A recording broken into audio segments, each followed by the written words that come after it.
추석 명절이 주일 앞쪽에 있어서 잘 쉬기는 했는데 하다 쉬다 보니까 좀 피곤하죠? 아마 집에서 이렇게 음식을 준비하고 하신 분들은 조금 힘이 들어요. 왜 그러냐면 계속 때를 다 차려야 되잖아. 그죠? 때 차려야지, 설거지 해야 되지, 뒷바라지 해야 되지. 좀 힘들어요. 제가 인생을 뭐 그렇게 오래 산 건 아니지만 이 사람들의 사는 모습들을 많이 보지 않습니까? 다양한 계층의 다양한 사람들을 이제 많이 보게 됩니다. 제가 그 사람들이 사는 모습들을 보면서 느끼는 세 가지가 있는데, 이 첫째는 슬퍼하는 사람은 늘 슬퍼하고 기뻐하는 사람은 늘 기뻐한다는 거예요. 이게 참 이상합니다. 두 번째는 슬픈 사람이 기뻐하거나 또 기쁜 사람이 슬퍼하는 사람으로 잘 바뀌지 않는다는 거예요. 세 번째로는 물론 잠깐 동안은 바뀌기도 하지만 조금 지나면 본래의 모습으로 돌아가 버린다라는 것이죠. 그래서 기쁘게 살고 싶으면, 우리가 즐겁게 살고 싶으면 그런 늘 즐거운 사람과 함께 사는 것이 참 중요하죠. 그런데 그런 사람이 있을까요? 우리가 항상 어떤 상황에 처했건 늘 기쁘고 즐거운 사람이 그렇게 흔합니까? 좀 많이 보지 못했어요. 왜 그러냐면 사람은 본질적으로 가지고 있는 고집이 있습니다. 타고난 성품이 있죠? 그 성품이라는 것이 뭐 어느 날 갑자기 만들어진 것이 아니고 오랜 시간 동안 어렸을 때부터 많은 상황과 그런 것을 통해서 만들어진 성격이기 때문에, 가치관이기 때문에 이게 바뀌기는 굉장히 어렵다는 것이에요. 그래서 부정적인 의미로 세상에서는 그런 말 쓰죠. 사람은 고쳐 쓴다, 못 고쳐 쓴다? 사람은 고쳐 못 쓴다는 거예요. 사람은 고쳐서 쓰기가 대단히 어렵다는 것입니다. 또 그런 말이 있더라고요. 머리 검은 짐승은 거둔다 안 거둔다? 거두는 것이 아니래요. 이게 왜 그러냐면 그 사람의 성품이라고 하는 것, 그 사람이 가지고 있는 가치관과 생각이라는 것이 그렇게 쉽게 바뀌지 않습니다. 이것은 모든 사람들이 마찬가지예요. 그래서 성경은요, 사람을 의지하거나 사람을 힘으로 삼지 말라고 이야기합니다. 오직 하나님과 동행하는 사람이 되어라, 이렇게 이야기해요. 왜 그러냐면 우리가 사람을 기대하고 사람을 바라보고 살면 반드시 넘어지거나 낙심한다는 것이죠. 그러니까 주님과 함께 사는 것이 결국 그 어떤 사람과 사는 것보다 훨씬 행복하고 즐거운 인생을 사는 비결이라는 거예요. 예수님을 믿고 말씀을 깨닫는 눈이 열리기 시작하면 하나님의 자녀로서 조금씩 철이 듭니다. 이번 추석 명절 때에 만일 여러분의 자녀 가운데에서 이전에 하지 않았던 행동, 부모님을 위해서 뭘 준비했다든가 아니면 뭐 집안에 어떤 일들을 한다든가 새로운 그런 일을 했다고 하면 그거는 그 아이가 조금 철이 들어가는 거예요. 우리 자녀들이 한참 철이 없다, 어느 날 부모님을 생각합니다. 부모님 은혜에 감사도 하고, 그리고 그것에 대해서 표현을 하기 시작하죠. 그러면 이제 부모님들은 그런 마음을, 그런 생각을 해요. 요 놈이 이제 조금씩 철이 들기 시작하는구나. 마찬가지로 신앙적인 면에서도 마찬가지라는 거예요. 설교를 들어도 귀에 들어오지 않고 무슨 말인지 도무지 이해하지 못하는 사람이 이제 말씀을 깨닫게 되고 그 말씀이 점점 귀에 들려지기 시작하면 신앙적으로 성장해 가는 시기라고 말할 수 있습니다. 그런데 말씀을 깨닫는 것과 더불어서 고민도 생기기 시작해요. 어떤 고민이냐면 우리가 말씀을 들으면서 하나님의 뜻을 깨닫게 됩니다. 그렇지. 그런 삶을 살아야지. 나도 한번 도전해 봐야지. 그런데 문제는 그러한 삶을 살지 못하는 자신의 모습을 보면서 여러 가지 생각이 들 수밖에 없는 것이죠. 우리 흔히 믿음을 많이 강조하는데 이 믿음과 똑같은 선상에 놓고 강조해야 할 것이 무엇이냐면 바로 복종이라는 것이죠. 믿음을 가졌다고 하는 증거가 바로 하나님 말씀에 대한 복종입니다. 따라서 복종하지 않으면 그 믿음은 가짜일 가능성이 아주 높다는 것이죠. 또한 복음은 구원을 받은 증거라고도 말할 수 있어요. 구원받지 못한 사람이 하나님 말씀에 복종하겠습니까? 하지만 구원받은 사람은 기꺼이 복종을 하죠. 복종은 하나님의 자녀인지 그렇지 않은지 구분하는 기준이 된다는 것이죠. 왜냐하면 하나님의 자녀가 아닌 사람은 하나님의 말씀을 쫓아 살지 않겠죠. 이에 대해서 주님께서 이런 말씀을 하셨습니다. 우리 마태복음 7장 26절 말씀을 보면 나의 이 말을 듣고 행하지 아니하는 자는 그 집을 모래 위에 지은 어리석은 사람 같으니 라고 이야기해요. 이 얘기 뭡니까? 하나님의 말씀을 들었어요. 그리고 삶 가운데 그 말씀을 쫓아서 순종하고 복종하지 아니하면 그것은요 어리석은 사람 같대. 그것은 아무 소용이 없다 이렇게 말씀하시죠. 그렇다면 복종이 무엇이며 어떻게 할 수 있을까요? 사도 바울은 예수님께서 죽기까지 복종하셨으니 우리도 복종할 것을 말씀하고 있죠. 주님이 복종의 모범을 친히 보여주셨다는 것입니다.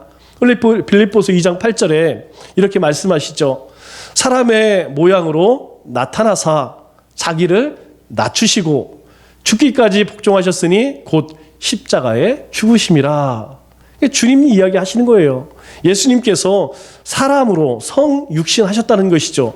그리고 자신을 철저하게 하나님에서 피조물로 인간으로 낮추시고 심지어 죽기까지.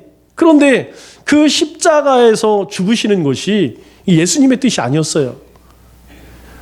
예수님께서는 십자가 지시기 전에 뭐라고 말씀하셨습니까? 하나님 아버지 이 잔을 제게서 옮길 수만 있다면 옮겨주세요. 그러나 제 뜻대로 마옵시고 아버지의 뜻대로 하옵소서.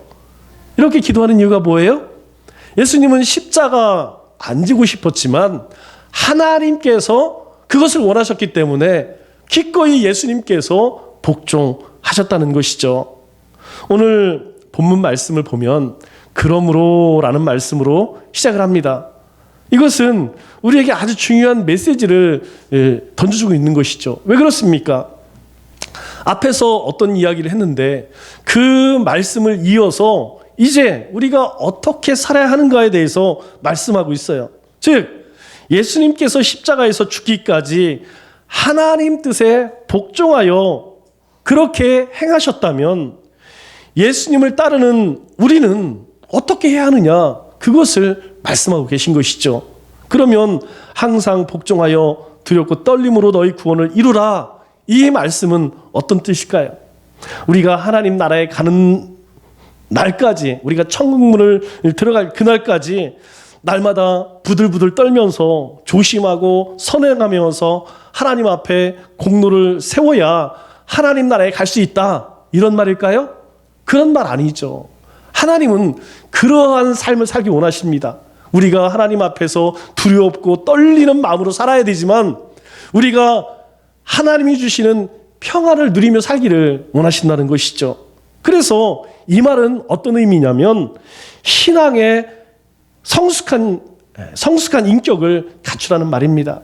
가장 먼저 너희가 두렵고 떨림으로 너희 구원을 이루라. 이 말은 이제 성숙한 인격을 너희가 갖춰라, 이 말이죠. 당시 빌립보 교회는 겉으로 보면 굉장히 은혜가 넘치는 그런 교회였습니다. 바울의 마음을 말할 수 없는 위로와 평안을 주는 그런 교회였죠. 그러나 한편으로는 병을 앓고 있었습니다. 그것이 이 빌립보 성도 한 사람 한 사람 문제가 없는 사람이 없었다는 거예요. 그래서 우리 2장 3절 말씀을 보면 그 사실을 알 수가 있죠. 뭐라고 이야기합니까? 사도 바울이 빌립보 성도들에게 편지를 쓰기를 아무 일에든지, 모든 일이라는 거죠. 모든 일에 다툼이나 허영으로 하지 말고 겸손한 마음으로 남을 낮게 여기고 그렇게 행하라 라고 이야기합니다. 여러분, 이게 좋은 말로 해서 그렇지 이게 이 말의 뜻이 무엇이냐면 너희가 인간적인 그런 허영을 가득 품은 채 주님의 일을 한다고 의시되면서 자기의 이름과 공로를 다른 사람 앞에 내세우지 말라, 이 말 아니겠어요? 다시 시작해서 나는 이런 은혜를 받았어, 나는 이런 직분이 있어, 나는 이런 사역을 하고 있어. 내가 하나님께 받은 구원의 은혜를 자랑하고 내세우는 것이 아니고 내가 지금 무슨 일을 하느냐, 무슨 직분을 받았느냐, 내가 무슨 이런 업적이 무엇이냐, 이거 내세워 자랑하고 있다는 것이죠. 그러다 보니까 어떻습니까? 당연히 다툼이 일어날 수밖에 없죠. 왜? 나도 너만큼 하고 있는데 나도 내가 너보다 모자란 것이 뭐가 있어? 당연히 그렇게 되지 않겠습니까? 그만큼 이 빌립보 성도들의 신앙 인격이 성숙하지 못했다는 것이죠. 한마디로 이 빌립보 교회는 이 병을 앓고 있었던 것입니다. 그래서 이에 대한 처방책으로 14절 사도 바울이 뭐라고 이야기합니까? 모든 일을 원망과 시비가 없이 하라. 그렇게 반복해서 말씀하고 있죠. 여기서 원망과 시비가 일어나는 일이 뭡니까? 제가 곰곰이 생각해 보니까 누구 때문이에요? 우리가 원망과 시비가 자신을 향해 원망하겠습니까? 아니면 자신을 향해서 시비를 걸겠습니까? 누군가의 시비를 걸고 누군가를 원망한다는 것은 누구 때문이라는 거예요. 다 당신 때문에, 너 때문에. 또 어떻습니까? 누군가에 대해서 그것을 책임을 전가하고 그리고 그런 이면에는 자기는 의롭다는 것이죠. 나는 참 다 잘하고 나는 참 의롭고 내가 하는 것은 정답이야. 그러나 다른 사람들은 안 그런 거예요. 너 때문에 안 되는 것이고 너 때문에 문제가 되는 것이고 그렇게 다른 사람을 탓하고 다른 사람을 원망하고 시기하고 그리고 다투다 보니까 사도 바울이 너희가 모든 일에 있어서, 여러분 모든 일은 영적인 일이나 육적인 일이나 두 가지 다 포함되는 거예요. 너희가 주님을 위한 일이나 너의 삶에 관한 일이나 너희가 누구 때문이라고 원망하거나 시비가 없이 하여라, 그렇게 권면하고 있죠. 이처럼 교회의 깊은 곳에서는 영적인 또 육적인 상태가 아주 심각했다는 사실입니다. 겉보기에는 경건하고 그리고 사랑하고 봉사하고 헌신하는 것 같았어요. 그런데 속을 들여다보면 원망과 시기와 질투와 허영으로 가득 차서 오직 자기 이익 추구로 눈이 벌게진 사람들이 교회 안에 허다했다는 것이죠.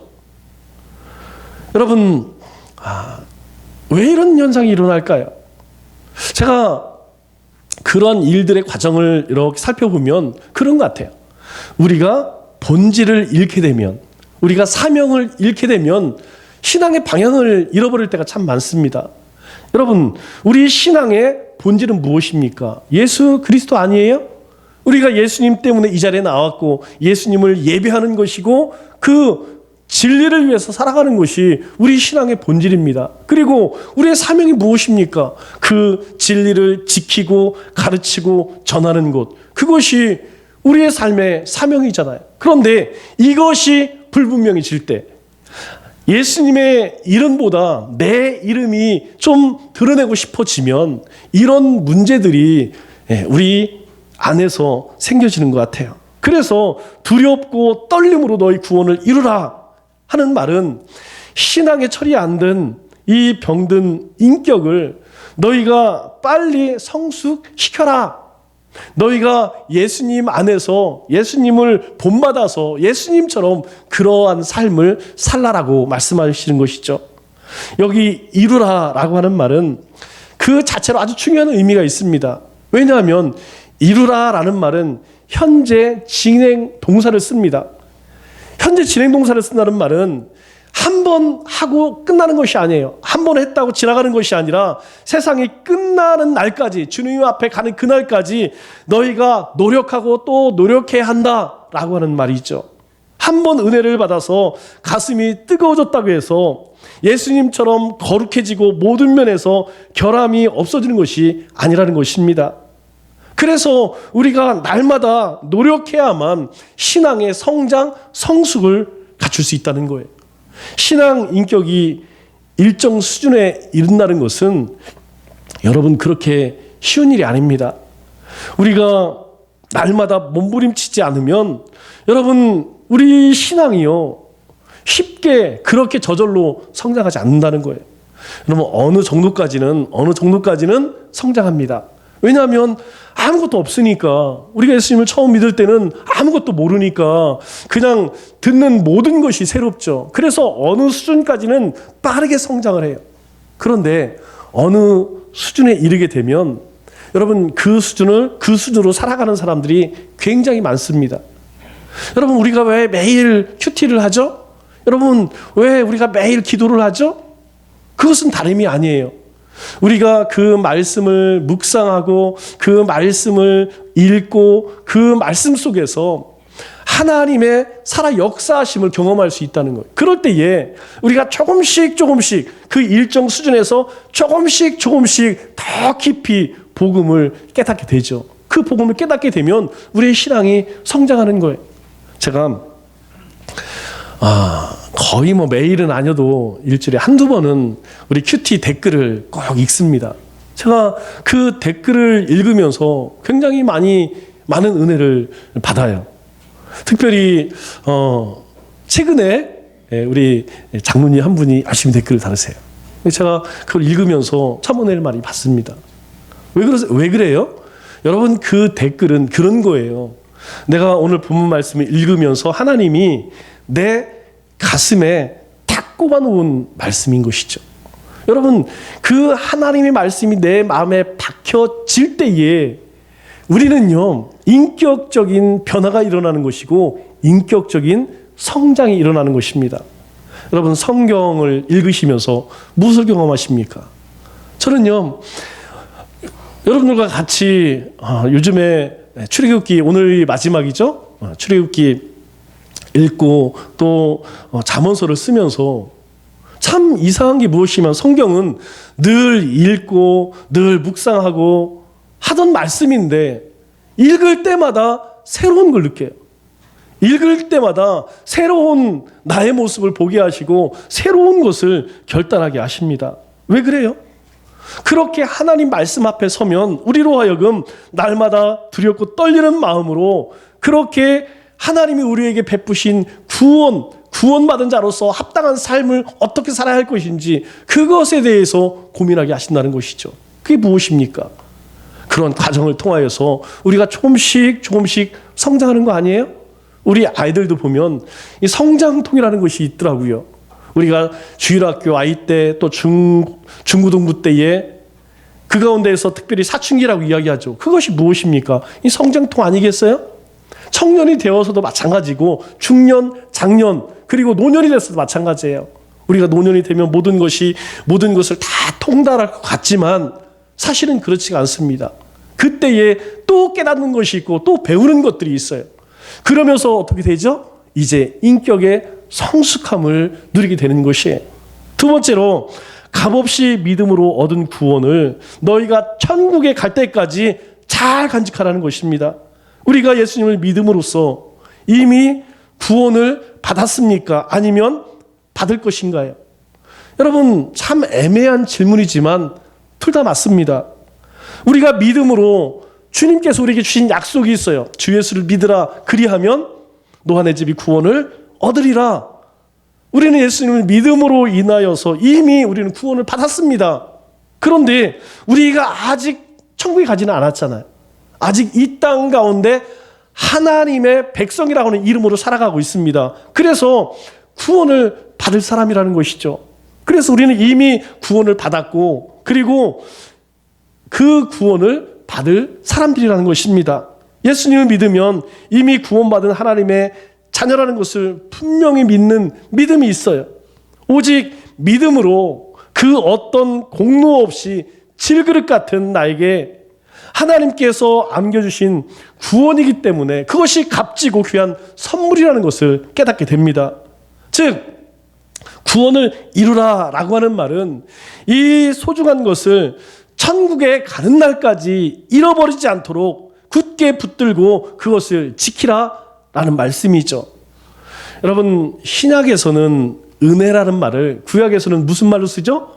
축복이라는 말을 씁니다. 그래서 복과, 구약에서 말하는 복이 복 얘기하죠? 그것을 신약에서는 은혜라고 이야기해요. 이 축복과 은혜는 세 가지 특징이 있는데 어디서 옵니까?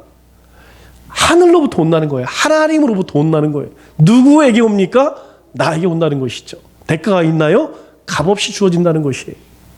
하나님께서 우리에게 구원을 베푸신 것은 은혜라고 이야기합니다. 우리가 은혜로 구원받았다는 것이죠. 그것은 하나님으로부터 누구에게? 나에게 값 없이 주어진 것이라는 것이죠. 그래서요, 많은 사람들이 이 구원을 하찮게 여깁니다. 이것이 얼마나 큰 것인지, 얼마나 대단한 것인지 잘 알지 못해요. 왜? 내가 대가를 치르지 않았기 때문에. 그러나 그렇지 않지 않습니까? 우리가 구원을 얻기까지는 하나님께서 사람의 몸으로 오셨을 뿐만 아니라 십자가에서 고난을 당하셨어요. 그러한 대가가 있었기 때문에, 값비싼 대가를 치렀기 때문에 우리가 그 은혜로 하나님의 자녀가 되었다는 사실이죠. 그래서 우리가 받은 이 구원의 은혜는 값싼 구원이 아니라는 거예요. 이 세상의 그 어떤 것보다 가장 값비싼 것이 무엇이냐? 우리가 받은 구원이라는 것입니다. 그래서 이것을 하찮게 여겨서는 안 된다는 거예요. 소홀히 여겨서는 안 된다는 것입니다. 사도 바울이 우리에게 경고하죠. 사도행전 14장 22절에 뭐라고 이야기합니까? 제자들의 마음을 굳게 하여 이 믿음에 머물러 있으라 권하고, 믿음에 머물러 있어라, 그렇게 권했다는 거예요. 또 우리가 하나님 나라에 들어가려면 많은 환난을 겪어야 할 것이다. 하나님께서 우리에게 분명히 믿음 주셨어요. 그렇다고 아무 문제가 없나요? 아니라는 것이죠. 우리가 살아가는 동안 수많은 고난과 환난을 겪어야 하나님 나라에 들어갈 수 있다라고 이야기합니다. 우리가 환난을 당할 것이라는 것이죠. 그 의미는요, 우리 안에 있는 믿음이 살아있다는 것이에요. 우리가 믿음으로 살고 있다면 우리는 이 세상에 사는 동안 그러한 어려움을, 고난을, 환난을 겪게 된다는 것이죠. 그때 구원을 빼앗기지 않으려면 어떻게 하라는 것입니까?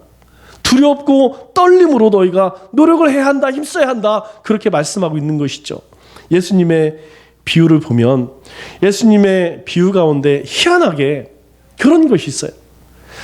하나님을 믿는다, 예수님을 믿는다 하는 사람들 가운데에서 탈락할 확률이 몇 프로인지 아십니까? 무려 50%예요. 여러분, 나는 하나님 믿지 않아, 나는 예수님 몰라, 이런 사람 얘기하는 것이 아니고, 나는 하나님의 백성입니다, 나는 예수님 믿습니다 라고 하는 사람들 가운데에서 탈락할 확률이 50%나 된다는 거예요. 열처녀 비유를 하십니다. 열처녀 비유를 할 때에 5명은 구원을 받고 5명은 떨어져 나가게 되죠. 그리고 맷돌을 가는 두 여인이 있어요. 이 맷돌 가는 두 여인 가운데에서 한 사람은 구원을 받고 한 사람은 남겨집니다. 예수님을 믿으니까 구원을 받았다라고 생각해서 하나님 말씀에 복종하지 않고 자기 마음대로 사는 사람은 구원에 대해서 절대로 안심할 수 없다는 것이에요. 그래서 우리에게 뭐라고 권면합니까? 두렵고 떨리는 마음으로 받은 구원을 잘 지키라 라고 말씀하고 있는 것입니다. 사도 바울과 함께 선교 활동한 사람들이 많이 있죠? 또 바울과 함께 교회를 지은 목사님, 장로님, 유능한 지도자들, 또 지역의 유지들, 많은 성도들이 있었어요. 그런데 그 가운데에서 이단으로 빠져 멸망에 이른 사람, 또 세상을 살아간 나머지 도망친 사람, 나중에 나가서 여러 가지 이유로 포기해버린 사람이 얼마나 많습니까? 여러분, 이상하지 않아요? 이들이 하나님 몰랐습니까? 예수를 믿지 않았나요? 그들은 복음을 위해서 함께 사도 바울과 정말 애쓰고 힘썼던 사람들이에요. 그러나 많은 사람들이 그 복음을 버리고 어디로 갔어요? 세상으로 가버렸다는 거예요. 내가 이미 받은 구원을 지키는 것, 그것은 우리의 삶에서 아주 중요하다는 것입니다. 우리 히브리서 4장 1절 말씀 이렇게 이야기합니다. 그러므로 우리는 두려워할지니 그의 안식에 들어갈 약속이 남아 있을지라도 너희 중에는 혹 이르지 못할 자가 있을까 함이라. 여러분, 우리에게 경고하는 거예요. 너희 중에 혹 그 하나님 나라의 안식에 들어가지 못할 자가 있을까 함이라. 천국에 들어가는 약속이 주어져 있을지라도 행여 들어가지 못할 자가 있을지 모르니 너희는 날마다 두렵고 떨리는 마음으로 하나님의 말씀에 복종하라. 그렇게 말씀하고 있는 것이죠. 따라서 이 두렵고 떨림으로 너희 구원을 이루라 라고 하는 이 두 번째 의미는 우리가 이미 받은 구원을 놓치지 않도록, 구원의 경주에서 탈락하지 않도록 세상에 사는 동안 믿음으로 얻은 이 귀중한 구원을 잘 간수하고 그리고 그것을 위해 힘쓰고 애쓰라는 것이죠.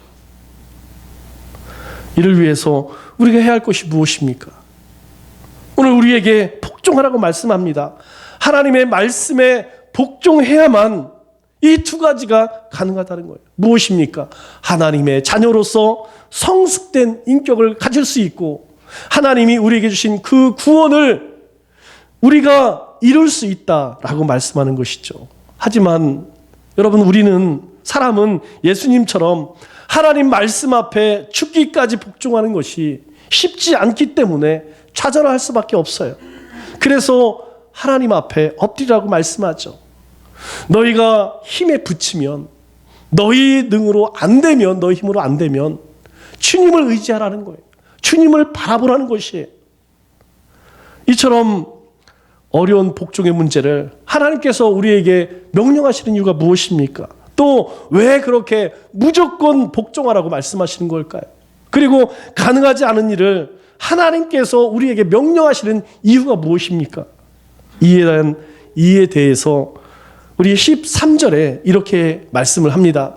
너희 안에서 행하시는 이는 하나님이시니 자기의 기쁘신 뜻을 위하여 너희에게 소원을 두고 행하게 하시나니.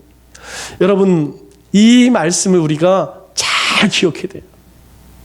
우리 안에 하나님이 계십니다. 성령님을 통해서 하나님의 뜻을 깨닫게 하죠. 그리고 자기의 기쁘신 뜻을 위하여, 자기가 누굽니까? 하나님이죠. 하나님의 기쁘신 뜻을 위해서 우리에게 소원을 주신답니다. 여러분, 이 소원이 무엇이냐면 쉬운 말로는 동기부여예요. 좀 어려운 말로는 의지작용을 일으킨다는 거예요. 우리 가운데, 우리 마음 가운데 뭔가 막 하고 싶은 거예요. 우리 가운데 막 예배드리고 싶고, 우리 가운데 헌금, 헌신하고 싶고, 주님의 영광을 위해서 뭔가 하고 싶은 것. 그것이 소원이라는 것이죠.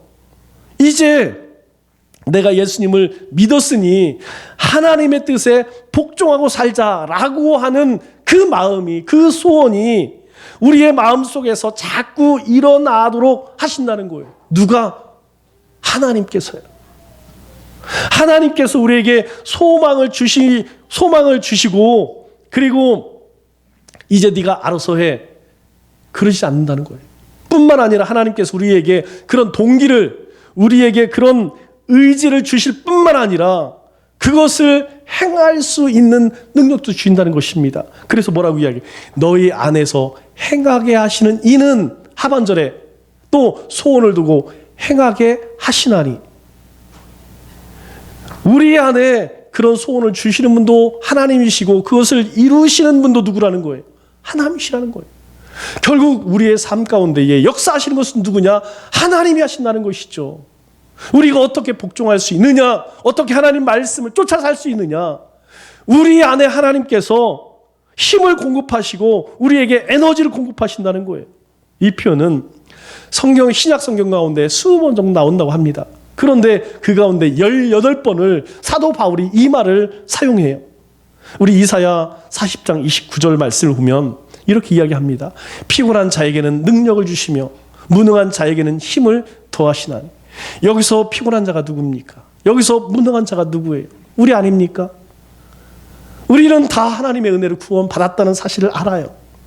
그리고 구원받은 자로서 어떻게 살아야 하는지도 알아요. 그러나 그런 삶이 잘 살아지지 않습니다. 그래서 우리에게 하나님께서 어떻게 해요?